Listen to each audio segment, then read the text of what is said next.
우리 이은미 집사님께서 지금 다 예배 준비해 주셔서 찬양과 이런 거 모든 거 다 올려주셔서 너무 감사드립니다.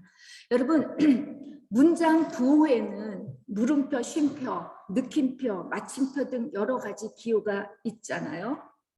이처럼 우리 인생에도 물음표, 느낌표, 쉼표, 마침표가 있습니다. 하나님께서는 아담과 하와가 죄를 짓고 동산 나무 위에 숨었을 때 아담아 내가 어디 있느냐고 물어보셨듯이 우리의 인생 또한 태어나면서부터 죽을 때까지 묻자와 가로대하는 삶을 살 수 있도록 끝없이 물음을 갖게 하십니다. 그렇지 않습니까? 그런데 우리가 일평생 물음만 갖고 살아갈 수가 있겠습니까? 하나님께서는 가끔 우리에게 느낌표를 허락할 때가 있습니다. 내가 원하고 소원한 또는 바랬던 일들이 이루어져서 하나님이 날 버리지 않고 계시는구나, 나를 지켜주시고 있구나 라는 그런 기쁨과 감격을 맛보게 하십니다. 그리고 또 감사를 배우게 하십니다. 하지만 우리가 성공이라고 하는 욕망을 따라 질주할 때 하나님께서는 반대로 우리의 교만과 잔만을 멈추게 하시려고 쉼표를 허락하십니다. 이 쉼표의 시간을 보내는 동안 나의 한계를 깨닫고 내 삶의 궁극적 목적이 하나님이심을 고백해야 하는 겸손하고 성숙한 신앙으로 이탈하지 않게 하나님께서 인도해 주십니다. 이렇게 물음표, 느낌표, 쉼표의 인생이 지나고 나면 하나님께서는 우리가 이 세상을 잘 정리하라고, 하나님이 계신 곳으로 다시 돌아오라고 이제 마지막 마침표를 찍어주시는데, 여러분, 이 마침표는 죽음의 준비를 잘할 수 있는 시간이어야 합니다. 우리의 본향으로 돌아가기 위해 지금까지 살아온 삶을 정리하라는 것입니다. 우리가 지은 잘못과 죄를 회개하고 주변 사람들과 화해하고 처음 하나님께서 빚어주신 하나님의 본 모습을 찾아야 하는 그런 준비의 시간입니다. 저는 지금까지 여러분과 함께 창세기 28장부터 36장까지 기록된 야곱의 파노라마한 인생을 우리 살펴봤습니다. 야곱의 인생도 우리와 별다를 바 없이 물음표, 쉼표, 느낌표, 그리고 이제 마지막으로 마침표를 앞둔 인생이었구나 싶습니다. 창세기 47장 전체를 살펴보면 구조적으로 1절에서 12절까지는 요셉의 초대로 야곱, 그러니까 그의 이스라엘과 그의 자손 모두가 애굽 땅 고센에서 정착한 이야기를 기록했습니다. 기근이라고 하는 자연재해를 맞이한 애굽의 백성들을 살리기 위해 요셉이 자연재해에 대한 대책법의 하나로 기상경제 정책을 시행한 내용이 13절에서 26절까지입니다. 그리고 마지막으로 야곱이 요셉에게 유언하듯이 당부하는 말씀으로 이렇게 47장이 구성되어 있습니다. 저는 오늘 여러분과 함께 특별히 47장 전체 중에서 가장 중심을 이루는 8절의 말씀을 가지고 야곱이 인생의 마침표를 앞에 두고 자신의 지나온 인생을 어떻게 보고 있는지, 무엇을 정리하고 준비하고 있는지 나눠보면서 우리에게 주어진 인생을 어떻게 준비하며 살아가야 할지 함께 묵상하고 은혜를 받는 시간이 되기를 축원합니다. 야곱이 구체적으로 인생의 마지막 마침표를 찍기 위해 무엇을 깨닫고 준비했을까 살펴보면, 첫 번째, 야곱은 인생이란 잠시 머물다 가는 나그네의 길이라는 것을 깨달았습니다. 애굽의 고센 땅에 도착한 야곱은 그동안 죽었는 줄만 알았던 요셉을 만나게 됩니다. 이제 죽어도 여한이 없다고 말할 정도로 요셉을 만난 것, 얼마나 기쁘고 감사했겠습니까? 요셉이야말로 그가 살아왔던 인생의 디딤돌이었고 인생의 존재 이유였을 것입니다.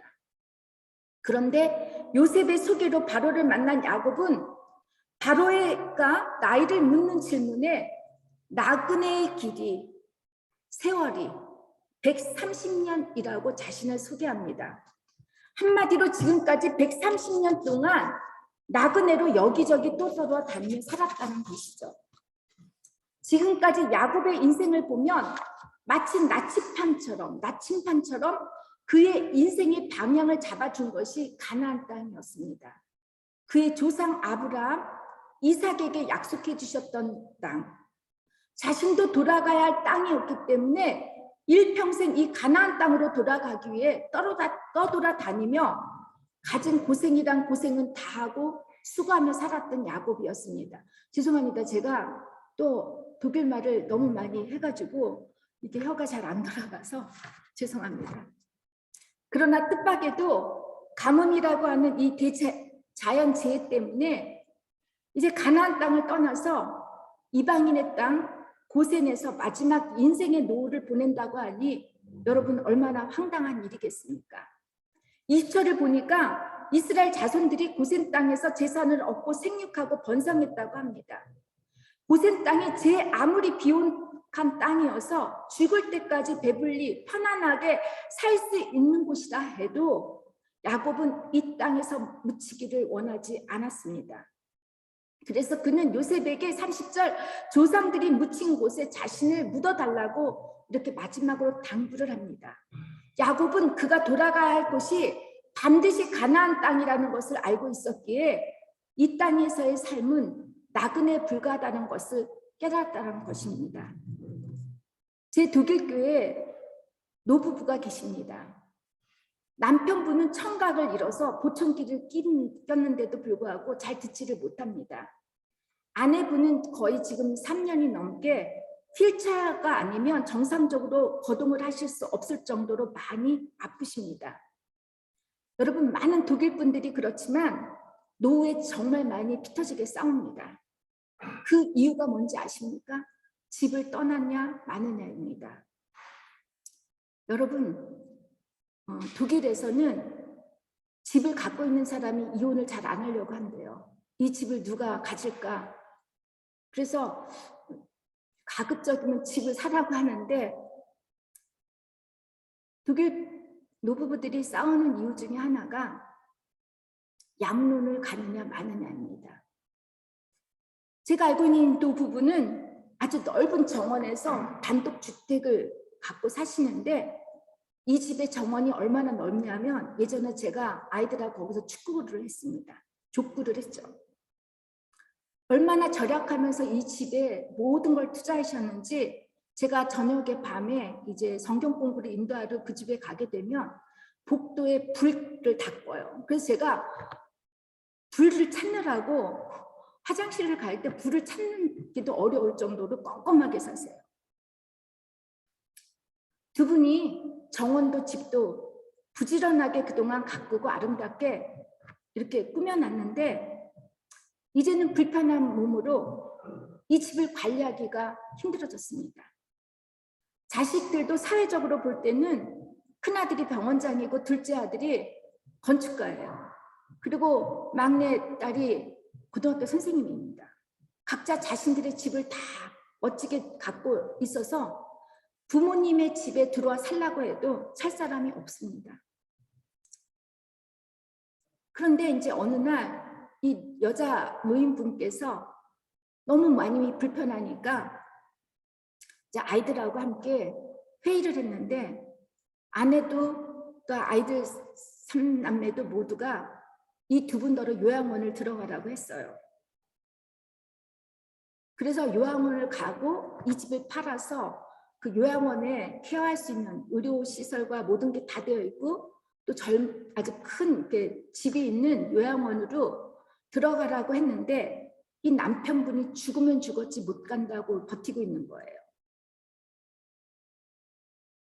그래서 제가 이 남편분에게 물어봤어요.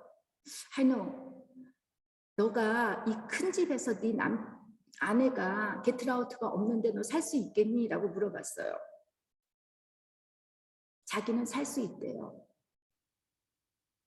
며칠 전에 이 아내분이 병원에 입원했는데 이 남편분께서 걸어서 버스 정거장에서 갈아타서 병원까지 매일 오고 가는 거를 그렇게 하셨는데, 이 남편분이 하시는 말씀이, 경희, 나는 내 아내가 요양원에 있으면 매일같이 찾아볼 거라고, 자기만 집에서 살게 해달라고 이렇게 얘기를 합니다. 자신이 지금까지 이뤄놓은, 피땀 흘려 이루어놓은 이 집을 포기를 못하는 거예요. 여러분, 그릇이라고 하는 용기는 그 안에 무엇인가 채워져 있을 때 존재의 가치가 부여되는 것처럼 집도 마찬가지 아닙니까? 아무리 아름답고 크고 훌륭한 집이라 할지라도 집이라고 하는 공간을 채우는 가족들이 지지고 볶고 싸우고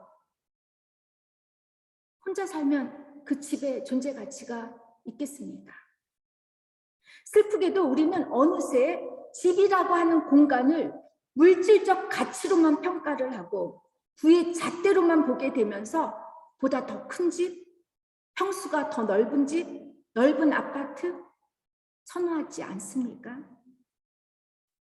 이거 갖기 위해서 난리 아닙니까? 그런데 여러분, 정작 그 집안을 채워줄 수 있는 가족들은 서로 따로따로 살아요. 아이들은 지방에서 컴퓨터 게임하고, 아내는 텔레비전 보고, 남편은 혼자서 지내고 있지 않습니까? 특히 은퇴한 남편들 보세요. 찬밥이에요. 그죠? 아내 강아지만도 못하다는 게 우리나라의 요즘의 가족 관계 아닙니까? 물질적인 것들이 우상이 되면 이렇게 변하게 됩니다. 가끔 제가 출타 중에 있다가 집에 돌아오면은 그런 마음을 갖게 돼요. 뭐니 해도 내 집이 최고고 편하다고 이렇게 생각할 때가 있는데, 여러분도 그렇죠? 아무리 멋진 휴가를 떠나서 5성 호텔에서 숙박을 하며 맛있는 음식을 먹고 편히 쉰다 해도 집으로 돌아가고 싶을 때가 있습니다. 예전에 제가 일을 할 때 우리나라의 재벌 회장님을 모시고 스위스 루체른 도시에 간 적이 있었어요. 제 개인적으로 5성 호텔에 제가 자려면 잘 수 있겠지만 저는 돈이 아파서 하루에 그 많은 돈 주고 5성 호텔에서 못 자는데, 제가 이분들 때문에 5성 호텔에서 머문 적이 있어요. 전망도 그렇고 음식도 끝내주게 좋아요. 호텔 제 방은 르네상스식으로 이렇게 디자인으로 꾸며져 가지고 가구도 고가구에 커튼까지도 다 르네상스식의 그런 방이었습니다. 근데 여러분, 제가 그곳에서 한숨도 못 잤어요. 그리고 집에 가고 싶었던 거예요. 왜냐하면 그 호텔이 내 집이 아니기 때문입니다. 누가복음 12장 13절에서 21절을 보면 어리석은 부자의 이야기가 등장합니다. 어떤 부자가 소출이 점점 많아지다가 보니까 평생 편안히 먹고 마시고 즐겁게 살기 위해서 곡식과 물건을 쌓을 곡간을 짓는 거에 고민을 하게 됩니다. 그런데 어느 날 밤 하나님께서 이 부자의 영혼을 취했다고 합니다. 그러면서 하나님께서 부자에게 너가 쌓아놓은 그 모든 것이 누구의 것이 되겠느냐고 물어보셨습니다. 여러분, 죽음 앞에는 건강도 물질도 다 헛것이 되는 것이 헛것입니다. 그죠? 그런데 우리는 이 헛것을 가지려고 소유하려고 죽어라 일을 합니다.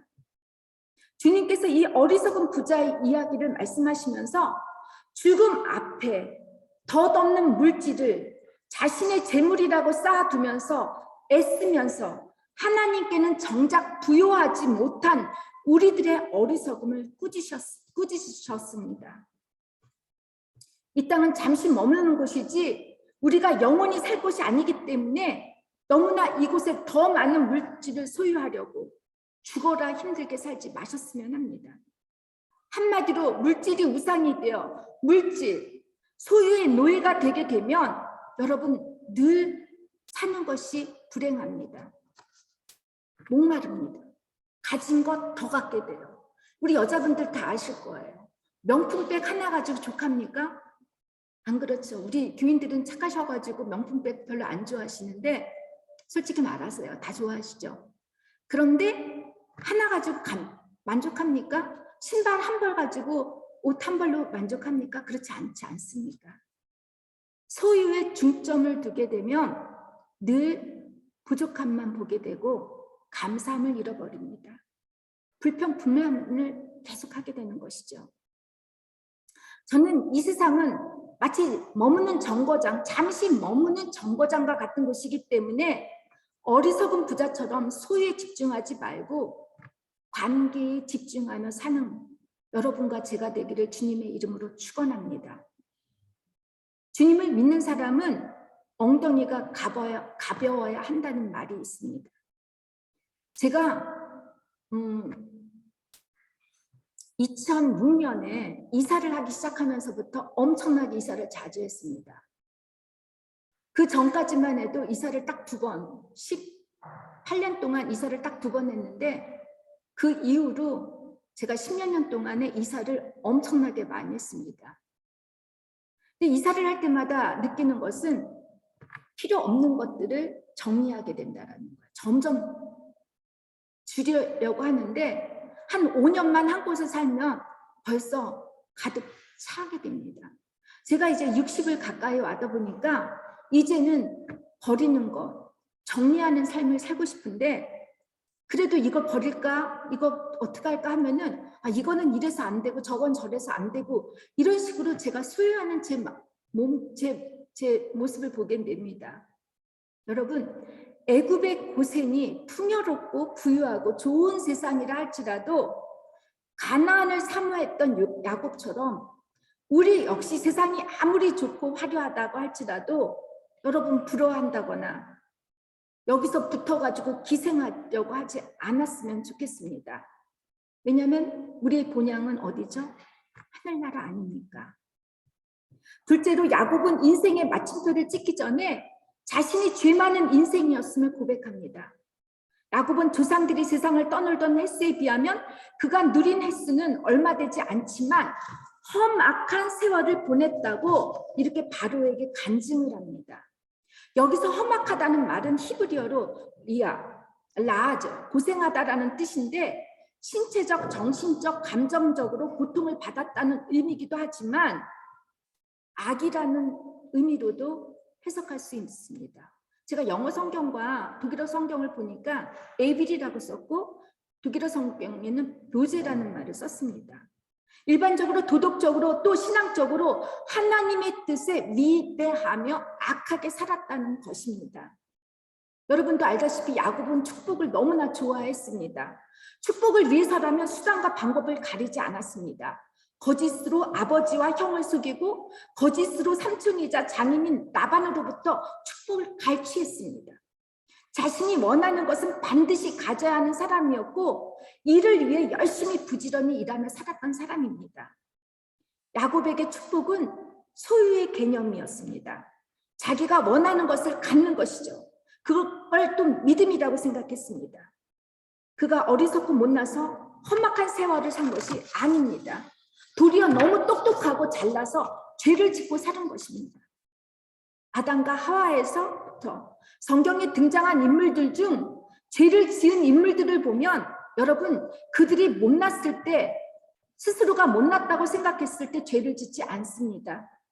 모두가 한결같이 자신이 잘났다고 잘 나갈 때 죄를 짓습니다. 그런데 이들의 죄에 공통점이 있는데 그 공통점이 무언가 봤더니 불순종이었습니다. 야곱이 바로에게 자신의 험악한 세월을 살았노라고 죄인으로 살았다고 할 때 그의 죄는 여러분 한마디로 불순종이었습니다. 저도 그렇지만 우리가 하나님을 믿는다고 하면서 짓는 가장 큰 죄는 무엇일까? 제가 묵상해 봤더니 불순종인 것 같습니다. 제가 모든 사람들에게 하나님을 믿느냐고 물어보면 모두가 하나님을 믿는다고 말을 해요. 그런데 이것을 순종할 수 있느냐고 물어보면 되게 불편해하십니다. 부담을 갖게 됩니다. 참 놀랍지 않습니까? 하나님을 믿는데 순종하기는 어렵다는 것이죠. 순종이란 제가 예전에 말했듯이 쉐마, 듣는 데서부터 시작되는 것이라고 했습니다. 순종의 과정을 보게 되면 여러분, 먼저 하나님의 말씀을 들어요. 그 말씀을 들은 거를 이해하게 돼요. 이해해서 끝납니까? 그것을 내 삶 속에서 적용하는 것을 봐요. 제가 여러분들에게 가끔 부탁을 드리는 일이 있는데, 저는 너무 감사하게도 저희 바자라니 선교교회는 제 얘기여서 김영희 목사가 잘나서 저한테 순종하는 게 아니라고 봐요. 나무를 보지 않고, 저 하나의 나무를 보지 않고 전체 교회의 수, 하나님의 나라를 보니까 제가 부탁을 하기도 전에 여러분께서 하겠다고 이렇게 말씀해 주시는데 저는 너무너무 감사를 드려요. 여러분, 믿음과 순종은 상호 독립적 관계처럼 보이지만 상호 유기적 불가분의 관계입니다. 순종이 믿음에 의존하지만 순종은 더 큰 믿음으로 자라게 하고 성숙하게 합니다. 우리가 주일 예배를 지키고 그것도 잘 지켜요. 기도 생활을 잘해요. 말씀을 많이 읽어요. 이럴 때는 믿음을 자라기는 합니다. 그러나 그 믿음을 견고하게 지켜나가게는 하지 못합니다. 순종이 없기 때문이죠. 오직 말씀대로 행하고 삶 속에서 적용할 때, 그리고 살아갈 때, 즉 순종했더니 한번 말씀대로 살아봤더니 과연 말씀대로 되더라는 것이 확인될 때 여러분, 하나님을 더 신뢰할 수 있게 되고 또 다른 커다란 순종을 할 수 있게 됩니다. 우리는 순종 넘어 그 이유를 보지 못합니다. 순종까지 봐요. 여기까지. 야곱은 하나님의 말씀을 듣긴 들었지만 자기가 듣고 싶은 것만 들으려고 하니까 하나님께서 어떻게 합니까? 한도표도 부러뜨리게 하고 수치를 당하기도 하고 온갖 고생을 다하며 살지 않습니까? 여러분, 우리 역시 받고 싶은 것, 듣고 싶은 것만 들으려고 하니까 소유 중심으로 축복을 원하니까 인간관계 중심에는 도리어 소홀하고 관심을 두지 않습니다. 공의, 정의, 이웃사랑, 사회적 책임 중요하게 생각 안 합니다. 저는 오늘 우리 조 안젤로 집사님께서 우크라이나 전쟁을 위해서 대표기도 그걸 다 중심으로 해주셔서 너무너무 감사합니다. 말씀도 열심히 읽고 묵상하고 기도도 열심히 하는데 왜 하나님은 나에게 응답을 안 해주실까 하고 속상해하고 의심하는 분이 계시다면 여러분 스스로 한번 물어보시기 바랍니다. 정말 나는 아주 작은 것부터 하나님께서 원하시는 삶을 살아가고 있는지 한번 스스로 물어보셨으면 합니다. 하나님께서는 아주 작은 것도 순종하지 못하는 사람들에게 큰 것을 순종하라고 요구하지 않습니다. 요즘 우리가 하는 큐티 말씀이 이사야서인데 이사야서 1장 11절에서 17절까지 우리 한번 말씀을 보시기 바랍니다. 이사야서 1장 1절에서 17절까지 말씀입니다. 큐티 다 하고 계시죠? 자, 11절에서 17절까지 이거 긴 거지만 한번 말씀 우리 읽어보시겠습니다. 이사야서 1장 11절에서 17절까지입니다. 여호와께서 말씀하시되 너희의 무수한 재물이 내게 무엇이 유익하뇨? 나는 순양의 번제와 살찐 짐승의 기름에 배부르고 나는 숫송아지나 어린 양이나 순년소의 피를 기뻐하지 아니하노라. 너희가 내 앞에 보이러 옵니 이것을 누가 너희에게 요구하느냐? 내 마당만 밟을 뿐이니라. 헛된 재물을 다시 가져오지 말라. 분양은 내가 가짐 여기는 거요. 월삭과 안식일과 대회로 모이는 것도 그러하니 성회와 아울러 악을 행하는 것을 내가 견디지 못하겠노라. 내 마음이 너희의 월삭과 정한 절기를 싫어하나니 그것이 내게 무거운 짐이라. 내가 지게 곤비하였느니라. 너희가 손을 펼 때 내가 내 눈을 너희에게서 가리고 너희가 많이 기도할지라도 내가 듣지 아니하리니 이는 너희의 손에 피가 가득함이라. 너희는 스스로 씻으며 스스로 깨끗하게 하여 내 목전에서 너희 악한 행실을 버리며 행악을 그치고 선행을 배우며 정의를 구하며 학대받는 자를 도와주며 부활을 위하여 신원하며 과부를 위하여 변호한다 하였느니라. 여러분, 우리의 기도가 부족해서 진정으로 드리는 예배가 아니어서 헌금이 적어서 하나님께서 우리의 기도도 예배도 받지 않는다고 하시는 것이 아닙니다. 악한 행실을 버리고 악한 일을 그치고 옳은 일을 하는 것을 배우고 정의를 찾고 억압받는 사람을 도와주고 고아와 과부의 억울한 송사를 변호해 주라고 하시는 것입니다. 믿음 따로 순종 따로가 아니라 우리의 믿음이 우리의 예배와 우리의 기도와 우리의 말씀 묵상이 그대로 일생생활에서 적용하는 것입니다. 이 적용이 우리의 작은 순종이 될 수 있습니다. 하나님께서는 일상의 작은 것도 순종하지 못하는 우리에게 큰 것을 순종하라고 하시지 않습니다. 큰 것을 순종을 하지 못하니까 아예 작은 것도 순종을 하지 않겠다고 하시는 분들이 있다면 여러분 오해하지 마시기 바랍니다. 그렇다면 여러분의 믿음은 죽은 믿음입니다. 하나님을 믿는다고 하지만 그 믿음은 잘못된 믿음, 여러분의 착각에 불과한 것입니다. 순종의 축복은 믿음도 자라게 할 뿐 아니라 순종 넘어 응답해 주시는 하나님을 경험할 수 있게 하시기 때문에 여러분 이 땅에 살면서 살아계신 하나님의 동행하심과 사랑하심을 경험할 수 있기를 원하신다면 여러분 순종해 주시기를 바랍니다. 믿습니까? 세 번째, 마침표를 잘 찍기 위해서는 하나님께서 허락하신 축복의 권한을 잘 사용해야 합니다. 고센 땅의 거처를 정하고 바로의 허락을 얻기 위해 요셉의 형제 5인을 택해서 바로에게 소개를 시켜줍니다. 이때 이미 요셉이 형들에게 일러준 대로 그들은 바로의 질문에 선조로부터 자신들은 목축을 생업으로 하는 사람들, 즉 목자라고 소개하라고 합니다. 애굽 사람들이 가증히 여기고 천하게 여기는 목자이지만 10절에 야곱이 바로를 축복했습니다. 세상적으로 가능합니까? 제가 문재인 대통령을 축복할 수 있겠습니까? 제가 여기에 엘리자베트 여왕을 축복할 수 있겠습니까? 한갓 천한 목자에 불과한 야곱이 애굽 사람들이 신처럼 여기는 바로 왕을 축복했다는 말이 이게 됩니까? 바로가 세상적 눈으로 볼 때 이 세상을 지배하고 이끌어가는 권력자처럼 보일 수 있지만 바로가 아니라 야곱이 축복의 권한을 받았습니다. 나의 연약함, 부족함, 나의 죄를 오픈할 수 있는 사람이 여러분 그 누군가를 축복할 수 있습니다. 우리가 못 배우고 가난하고 사회적 지위가 없어서 무시를 받는 것이 아닙니다, 여러분. 하나님을 믿으면서도 세상 사람들과 별 다를 바 없이 그들의 가치관으로 살려고 하기 때문에 우리가 무시를 받는 것입니다. 평생 목자라고 하는 타이틀을 달고 사니까 하나님 없이는 하루도 살 수 없는 존재라는 것을 인식하는 것만이라도 여러분 축복인 줄 믿으시기 바랍니다. 우리들은 부귀 영화 성공을 너무 좋아해서 이것을 잘 이뤄놓은 것을 사람들에게 간증하는 것을 축복이라고 하고 이것을 통해 하나님께 영광을 돌리는 것이라고 믿는데 정말 그렇습니까? 하나님 살찐 재물 역겨워서 더 이상 못 받는다고 하세요. 너 1등해. 너 좋은 대학 가. 너 좋은 직장 가져. 하나님께 영광 돌려. 아닙니다. 순종 못하고 이런 거 다 갖고 나면 뭐합니까?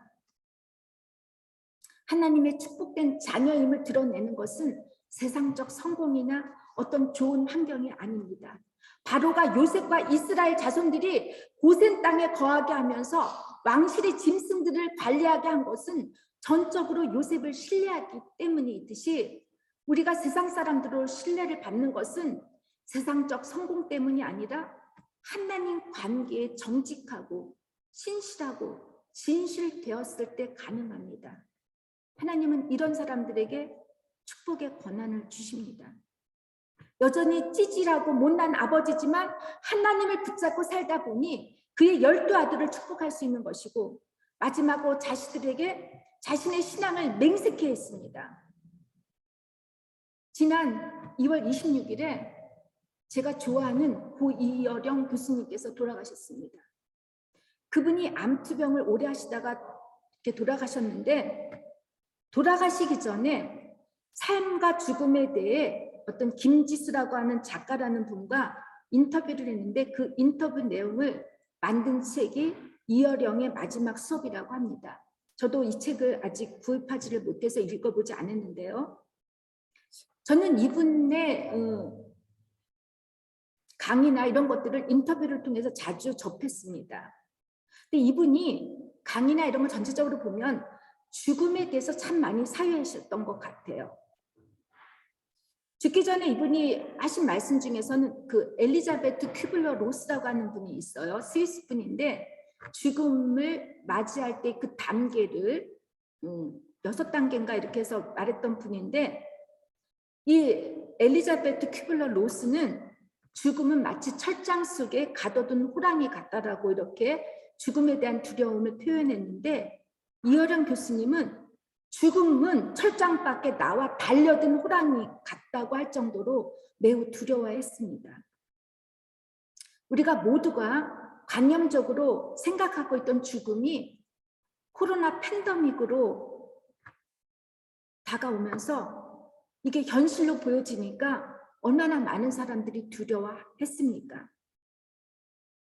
근데 이분이 돌아가시기 전에 하나님을 제외한 모든 생명이 있어 존재하고 있는 것은 죽는다라고 했습니다. 맞죠? 그래서 죽음은 마치 손등과 손바닥 같다라고, 아주 가깝다라는 것이죠. 죽음도 삶의 하나로 고백하면서 이분이 자신의 죽음에 대한 두려움을 이겨나갔습니다. 고센 땅에서 화려하게 장례를 치를 수 있는데도 애굽에 장사하지 말고 조상들이 묻힌 가나안 땅에 장사해달라고 이렇게 야곱이 당부를 합니다. 여러분, 유언은 내 삶의 결론이기 때문에 진실합니다. 여러분이 내일 죽는다고 할 때 여러분들 자녀들에게 공부 잘해, 좋은 대학 가, 돈 많이 벌어 이렇게 하고 죽는 분들 있습니까? 저는 못 들었어요. 들어보셨습니까? 여러분들이 만약에 여러분들이 죽음을 앞뒀을 때 여러분들 자녀들에게 너 공부 잘해, 돈 많이 벌어, 출세 이렇게 얘기하겠습니까? 죽음은 영적인 문제입니다. 영적 이야기를 하게 됩니다. 유언이 진지하고 고인의 유언을 그래서 사람들이 따르려고 합니다. 야곱이 요셉에게 자신을 가나안 땅에 묻어달라고 맹세를 시켰다는 것은 이 세상에서 잘 살고 성공해서 살라는 말이 아닙니다. 조상들이 믿었던 그 믿음의 조상, 그들이 가 있는 하늘나라, 나도 가야 되고 너도 가야 된다라는 것, 너희들은 천국의 백성이지 이 땅의 백성이 아니라는 그런 말들이 담겨 있는 것입니다. 저는 지난주에 제 아들이 방문했을 때, 저는 우리 아들과 대화를 참 많이 나눴는데, 제가 같이 예배를 드리다가 제가 우리 아들에게 이런 말을 물어봤어요.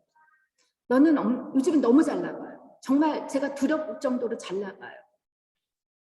제가 우리 아들에게 너는 아니, 내가 너에게 만약 마지막 말을 한다고 한다면 그것이 무엇인 줄 알겠니? 라고 말했더니 너무 감사하게도 마마 Salz der Erde, Licht der Welt, 세상의 소금, 빛, 이렇게 얼른 말을 하더라고요. 여러분, 야곱이 요셉에게 맹세를 시켰듯이 지금 내 가족, 내 자녀의 구원이 이루어지지 않는다 해도 여러분의 영적 믿음을 확신시켜줘야 합니다. 그것이 맹세입니다. 저는 여러분 이제 한 가지 예화를 소개하고 제 말씀을 마치겠습니다. 저도 어떤 이야기를 들었는데 어떤 권사님이 춘천인가 어디 강원도에 계시는 그 지인이 이제 죽으셔가지고 돌아가셔서 이제 거기를 갔다 왔대요. 집에 왔더니 친정 어머니가 오랜만에 오셨더라는 거예요. 그리고 아들도 아마 지방에서 대학을 다녔는지 모르는데 그 아들도 얘기하지 않고 집에 와 있더라는 거예요. 근데 그 장례식에 가서 무슨 음식을 먹었는데 소화가 잘 안 됐다라고 해요. 그 여자 권사님께서. 그러더니 이 어머니께서 식사를, 차를 끓여주시면서 등짝을 3번을 딱 치었대요. 주님으로, 주님으로, 주님으로. 그래서 이제 어머니가 너무 아파가지고 왜 이렇게 어머니가 오늘 이렇게 아프게 할까 이렇게 생각을 하고 있다가 엄마 차 마실 거야? 하고 얘기를 했더니 엄마가 소파에서 자고 있더래요.